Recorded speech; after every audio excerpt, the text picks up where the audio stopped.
자, 우리는 지금 여기에 곱하기 해서 너비를 줄 거예요. 네. 어쨌든 그러면 슬라이드 래퍼를 기준으로 해서 이 슬라이드들이 넘치는 거죠. 그럼 얘한테는 반드시 오버플로우 히든이 있어야 되겠고요. 가볼까요? 슬라이드 래퍼를 기준으로 얘를 위치를 잡을 건데, 이거 위치를 잡을 때도요. 이걸 움직일 때 이 CSS에서 슬라이드 래퍼를 기준으로 만약에 UL을 절대값으로 확 띄워버리면, 그러면 우리는 슬라이드 래퍼한테 높이를 반드시 줘야 돼요. 슬라이드 래퍼가 앱솔루트 걸려있는 이 녀석의 높이를 못 알아볼 거기 때문에. 근데 만약에 UL도 절대값으로 안 잡는다라고 한다면, 제가 얘한테다가 저 UL한테다가 그냥 포지션 렐러티브를 줄 거예요. 아니지, 포지션도 필요 없네. 안에 있는 것들도 아무것도 필요 없으니까 포지션도 필요 없어요. 근데 대신 옆으로 움직이는 걸 할 때에 브라우저 너비가 만약에 1920이에요. 브라우저의 너비가 1920이라고 한다면 우리가 넥스트 버튼을 누르면 저 UL은 지금 위치에서 왼쪽으로 1920을 움직여야 합니다. 포지션도 아니고 포지션도 안 줄 거고 앱솔루트도 아니라고 하고요. 그러면 쟤를 움직일 수 있는 방법은 마진으로 움직이거나 얘가 움직이는 걸 아무도 모르게 할 거면 방법은 하나뿐이 없습니다. 트랜스폼으로 움직이거나 트랜스폼의 트랜슬레이트로 움직일 수 있겠죠. 트랜슬레이트로 X축으로 만약에 브라우저 너비가 1920이라고 한다면 이렇게 움직여야 돼요. 스크립트의 난이도가 올라간다는 얘기는 브라우저의 크기가 바뀌면 저 안에 수치가 바뀌어야 된다는 얘기예요. 그래서 난이도가 조금 올라갑니다. 자, 어쨌든 지금은 얘 안에 이 녀석의 너비만 넓혀주면 되겠고요. 얘한테는 오버플로우 히든만 있으면 되겠어요. 기준? 그런 거 필요 없고요. 대신 좌우 버튼은 얘를 기준으로 해서 배치를 할 거니까 기준은 있어야 되겠네요. 이 기준은 UL의 위치를 잡을 용도가 아니라 여기 디자인에 있는 좌우 버튼의 위치를 잡을 용도로, 이 좌우 버튼의 위치를 잡을 용도로 기준을 잡겠습니다. 해볼게요. 복사했고요. 일단은 미리 헤더 안에 슬라이드를 먼저 잡겠습니다. 포지션 렐라티브 해주고 높이는 100VH에서 화면의 높이를 전체를 다 쓰게 할 거. 아니구나. 아니지, 얘도 높이를 다 씁니다. 얘는 그냥 하이트 100% 해도 될 것 같아요. 얘가 헤더에서 여기 이렇게 할 거니까 100VH 안 해도 되고요. 100% 해도 될 것 같습니다. 그러고는 지금 가로 넘치는 자식 요소 UL을 가려야 되니까 오버플로우 히든도 넣습니다. 그 다음에 그 안에 UL에 너비를 줘야 돼요. 이건 어디까지나 지금 임시예요. 나중에 스크립트에서 얘 너비를 반드시 바꿔줄 겁니다. 계산해서 넣어주는 걸로 바꿀 거니까 지금은 임시로 슬라이드 컨테이너에 클래스명 슬라이드 컨테이너의 너비는 width 1920의 3배에서 넣어줄 거예요. 5760 넣겠습니다. 임시입니다. 이거는 이후 스크립트에서 계산할 겁니다.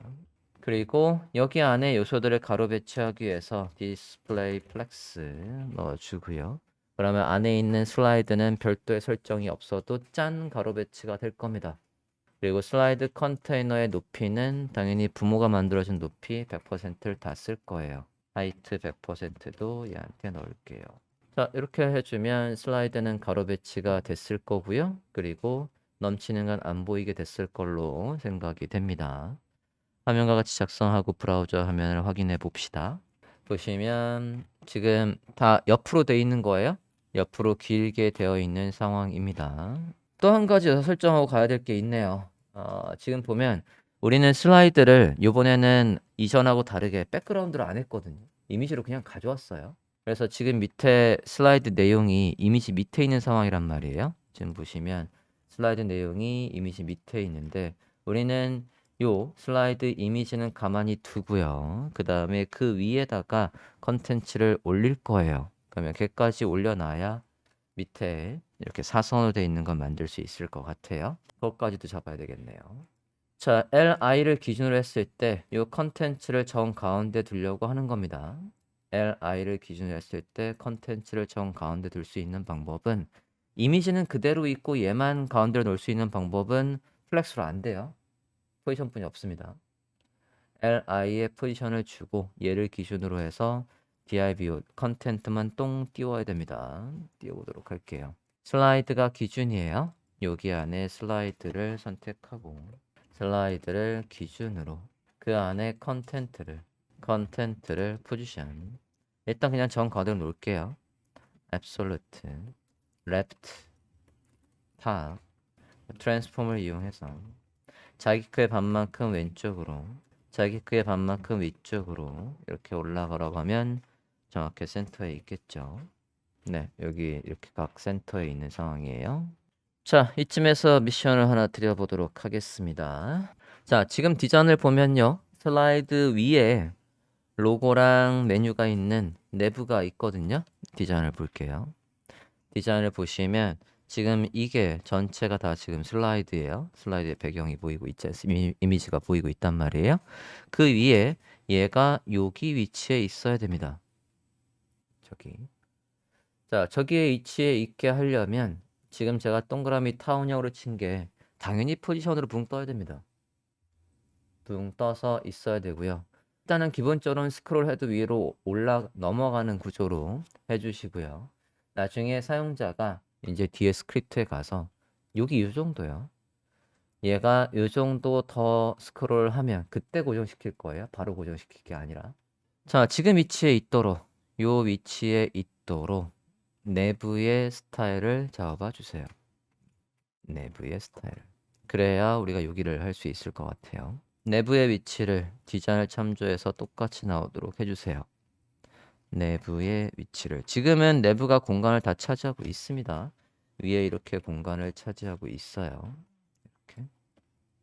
근데 얘가 공간을 차지하지 않게 하고 싶답니다. 얘가 여기 있게 해봐 주세요. 포지션을 활용하랍니다. 자, 디자인에 봤을 때 얘가 여기에 있어요. 그러면 HTML 좀 가볼게요. HTML에서 지금 이 내부가요. 내부 안에 컨테이너가 있었네요. 컨테이너가 너비를 잡아주고 있었네요. 내부 자체는 없었고. 그러면 내부를 붕 띄워보면 이 너비만큼만 잡히고 있겠죠. 그리고 왼쪽에 있을 것 같아요. 내부에 가서 헤더 안에 내부에 가서 포지션 줘보도록 하겠습니다. 슬라이드보다는 위에 있으니까 여기서 작성을 할게요. 헤더 안에 내부에 가서 포지션 absolute 하겠습니다. 자, 이러고 저장하고 보면요. 어떤 변화가 생길 거냐면 기존엔 내부가 너비를 다 쓰고 있었지만 이제는 안에 있는 컨텐츠의 너비만큼 확 줍니다. 그래서 검사를 해보면 내부가 이만큼의 공간을 쓰고 있고요. 자, 1170의 너비는 쓰고 있어요. 그리고 얘가 지금 슬라이드에 가려 있는 건 슬라이드에 지금 우리가 포지션을 준 게 있거든요. 포지션 렐러티브 준 게 있어서 포지션 얘한테도 포지션이 있고 얘한테도 포지션이 있습니다. 근데 얘가 나중에 태어난 녀석이란 말이에요. 그래서 얘가 얘 위에 올라올 수밖에 없습니다. 그러면 내부가 더 위로 올라오려면 우리 눈에 가깝고 먼 정도인 Z 인덱스가 필요하고요. 인덱스를 올려볼게요. 인덱스를 올려보도록 하겠습니다. 1만 올려도 될 것 같고요. 좀 크게 100 정도로 올려볼게요. 인덱스를 100 정도로 해서 올려봤고요. 나오고 있습니다. 자, 이 상태에서 얘가 가운데 있게 하는 가장 심플한 방법은요. 지금 컨테이너의 너비가 1170이 있거든요. 그러면 얘가 화면의 가운데 있게 되어 있지만 화면의 가운데 안 있는 건 내부의 공간이 저만큼뿐이 없기 때문에 그래요. 그럼 내부가 이 부분을 다 쓸 수 있게 해주면 그거 안에 컨테이너는 양옆의 마진을 자유롭게 만들 수 있겠죠. 내부한테 네가 너비를 다 쓰라고 하면 돼요. 그리고 어차피 나중에 우리가 고정할 때도 내부를 고정할 거거든요.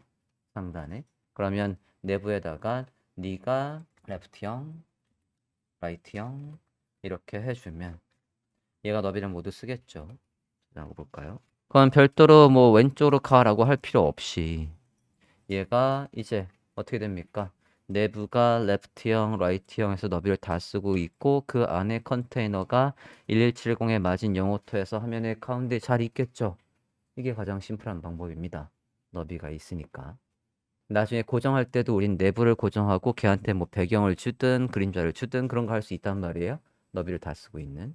자, 그러고는 얘가 위에 공간이 조금 있었어요. 그 공간은 내부 위의 마진이라고 해도 되고요. 또는 내부 위의 패딩이라고 해도 됩니다. 여기에서 로고를 기준으로 봤을 때 위에 공간이 얼마큼 있나 좀 볼게요. 마켓 툴로 공간을 확인해 보면 위에 40의 공간이 있네요. 40의 공간은 내부 위의 마진이라고 해도 되고 내부 위의 패딩이라고 해도 됩니다. 저는 마진이라고 잠깐만 디자인 좀 다시 볼게요. 이걸 나중에 헤더를 어떻게 고정할지를 고민을 해봐야 될 것 같고요. 헤더를 왜 고정을 해야 되냐면 얘가 원페이지라서 어디에서든 저 메뉴를 통해서 위아래로 이동할 수 있어야 되거든요.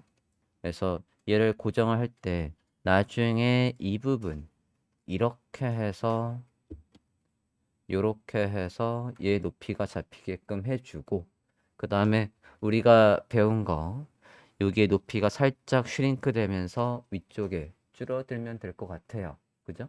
그러면 지금 위에 이 부분을 마진으로 하면 곤란할 것 같습니다. 전 여기에다가 배경색을 살짝 줄 거거든요. 얘가 위에 상단에 고정이 되면 그래서 흰색의 배경이 투명한 걸 살짝 주고 싶어요. 또는 뭐 검은색을 줘도 되고요. 살짝 어둡게 해도 되고. 그래서 이 위아래를 아래는 없지만 위아래까지 해서 다 패딩으로 처리를 하겠습니다. 높이가 줄면 저 패딩을 10이든 20으로는 줄이겠다는 얘기예요. 스크롤이 생기면. 그렇게 해볼게요. 그러면 얘한테 패딩을 이용해서 내부의 공간인 패딩을 이용해서 상하 좌우는 없고요. 상하만 좌우는 없고 해서 내부의 여백을 주면 좋을 것 같습니다. 자, 이렇게 해서 내부의 큰 위치는 잡아줬고 또 한 가지 누가 있냐면 앵커 있잖아요. 우리가 바로가기라는 녀석을 키보드에 탭을 눌렀을 때 짠 바로 나오게 하려고 이렇게 해서 키보드에 세로 고침 해볼게요. 세로 고침하고 키보드에 탭을 누르면 어디에 포커스가 걸려요? 여기 앵커에 포커스가 걸리고 있어요. 그러면 저걸 딱 누르면 어디로 가요? 쟤를 딱 누르면 본문 위치로 갑니다. 본문 위치가 여기에다가 우리가 아이디를 만들어 놨으니까 누구한테다가 예 메인 컨텐트에다가 아이디를 쟤를 눌렀을 때 연결될 컨텐트의 아이디를 이렇게 연결을 해놨단 말이에요. A 태그에 이렇게 해서 바로가기를 만들어 놓은 상태예요. 자, 이 바로가기는 디자인을 보면 여기 중앙에 이렇게 있습니다. 그죠? 제일 하단의 중앙에 여기에 있어요. 자, 저 녀석의 스타일을 잡아주세요. 디자인하고 똑같이 나오게 해주십시오. 얘랑 똑같이 나오게. 이 녀석이랑 똑같이 나오게 해주세요. 자, 우리가 지금 누구를 이 링크는 지금 여기 있는데 걔를 여기 이 전체를 감싸는 요소 걔를 기준으로 중앙 하단에 배치하려고 해요. 지금 이 모든 요소를 감싸는 부모가 헤더입니다. 그죠? 헤더를 기준으로 절대값으로 얘를 중앙 하단에 배치하겠답니다. 해볼게요. 헤더를 기준으로 잡아보겠습니다. 헤더를 기준으로 누구를 헤더 바로 밑에 있는 클래스명 퀵 링크라고 해서 우리가 클래스명을 넣어놨단 말이에요. 걔를 위치를 잡겠대요. 헤더 안에 있는 클래스명 퀵 링크를 포지션 앱솔루트 해서 위치를 잡겠답니다. 자, 일단은 레프트는 가운데 있게 할 거니까 50% 그리고 바텀에서 일단 0 해볼게요. 바닥에 붙어 있으니까 이러면 자기 크기가 몇이든 간에 살짝 오른쪽으로 치우쳐 있겠죠? 그러면 자기 크기의 반만큼 트랜스폼에 트랜슬레이트 해서 자기 크기의 반만큼 왼쪽으로 와야 정확하게 센터가 되겠죠. 얘 크기는 이제 지정을 할 거고요. 이렇게 해서 기본 위치는 잡아주고 브라우저 화면 볼까요? 자, 헤더가 일단은 앞서 높이를 몇을 쓴다라고 했냐면 100VH를 쓴다라고 했어요. 헤더한테 높이를 주시고요. 브라우저에 딱 들어오자마자 이 녀석이 브라우저의 뷰포트 높이 100%를 다 쓴다라고 했습니다. 높이를 다 쓰게끔 해주고 걔를 기준으로 절대값으로 바로가기 링크의 위치를 일단 중앙 하단으로 배치했어요. 브라우저 화면 볼게요. 자, 지금 어디에 슬라이드에 가려진 것 같네요. 그죠? 여기에서 검사를 해보면 검사해서 A가 어디 있는지 확인을 해보면요. 제가 지정한 위치에 지금 잘 있어요. 여기에서 A의 마우스를 올려봤을 때 여기 정중앙에 잘 있단 말이에요. 안 보일 뿐. 자, 올려줘야 되겠죠? ZIndex를 이용해서 올려줄 필요가 있겠고요. 올려보겠습니다. ZIndex를 이용해서요. 뭐 1만 있어도 사실 올라올 것 같은데 ZIndex 한번 1 해볼게요. 그러면 여기 눈곱만큼 보이네요. 앵커 표시가 시커멓게 보이고 있습니다. 자, 얘한테다가 동그라미 원형을 줘볼게요. 디자인에 가서 크기를 확인해 봅시다. 컨트롤 클릭해서 해당 요소를 바로 찾으면 지금 얘입니다. 바깥쪽에 원형이 있고요. 지금 얘가 어떤 식으로 되어 있냐면 바깥쪽에 투명도 25%의 원형이 있고 그 다음에 안쪽에 원형이 있어요. 자, 저는 저 바깥쪽의 원형을 뭐로 취급을 할 거냐면 보더로 취급할 거예요. 보더로. 그러면 얘의 크기는 누굴 확인해서 해줘야 되는 겁니까? 이 요소 일립스 1의 크기를 확인해야 돼요. 그러면 여기 썸네일 부분을 컨트롤 클릭해서 선택열과 화면과 같이 만들면 인풋 창에서 얘의 크기가 나오죠. 64에 64입니다. 64에 64고 배경 색깔을 확인할 때는 여기 이 썸네일을 더블 클릭하면 배경 색깔을 확인할 수 있었어요. 배경색이 완전 흰색은 아니네요. 복사하겠습니다. 자, 64에 64의 배경색 확인했고 그거 안에 로고는 가운데 A에다가 가서 스타일 잡아볼게요. 얘가 위드가 649, 하이트가 649, 그리고 백그라운드가 좀 전에 포토샵에서 확인한 컬러를 넣어주도록 하겠습니다. 그 다음에 동그라미로 나와야죠. 보더의 레디우스를 이용해서 원형으로 만들어 주고요. 그거 안에서 글씨 앵커 포인트는 가운데, 그거 안에서 글씨 앵커 포인트는 가운데 해서 이렇게 앵커 표시를 가운데 라인 하이트까지 줘서 이러면 가운데 있지 않을까 싶습니다. 네, 전 가운데 있죠. 자, 저 글씨예요, 여러분 우리. 그죠? 그러면 디자인에서 색깔이 뭔지 파악을 한 다음에 컬러로 주시면 된다는 얘기입니다. 화면과 같이 일단 스타일을 잡아 주시고 안에 앵커의 색깔을 반영해 보도록 하겠습니다. 색깔은 포마 1이라는 저 그림의 색깔을 확인하면 돼요. 요거 여기 썸네일 부분을 더블 클릭하시면 색깔이 나오죠? 저 색깔입니다. 이 부분을 더블 클릭했어요. 벡터로 되어 있는 건 여기를 더블 클릭하면 색깔을 확인할 수 있었습니다. 복사할게요. 넣도록 하겠습니다. 컬러 이렇게 색깔을 줍니다. 디자인을 보면 색깔 잘 나왔을 거고요. 크기도 확인을 해보도록 하죠. 크기는 대충 감으로 때려박는 것밖에 없습니다. 얘는 그림이고 우린 글씨이기 때문에 크기가 맞을 리가 없어요. 일단은 너비가 22에 높이가 31로 잡히고 있는데 우리 건 대략 너비가 몇으로 잡히나 화면에서 요소 검사해보는 수밖에 없겠죠? 검사해볼게요. 18에 16이니까 폰트 사이즈를 키워보면 조금 더 커질 수 있겠네요. 그죠?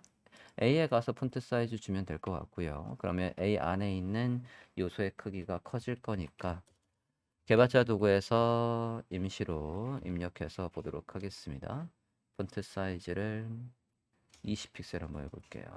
20픽셀이라고 했고 안에 22.5에 20 정도 잡히네요. 뭐 얼추 비슷한 것 같아요. 그냥 폰트 사이즈 20 정도로 할게요. 개발자 도구에서 확인한 걸 그대로 여기서 적용을 하겠습니다. 이렇게 폰트 사이즈 20 적용을 해주세요. 자, 이렇게 하고 이제 바깥쪽에 테두리를 만들려고 합니다.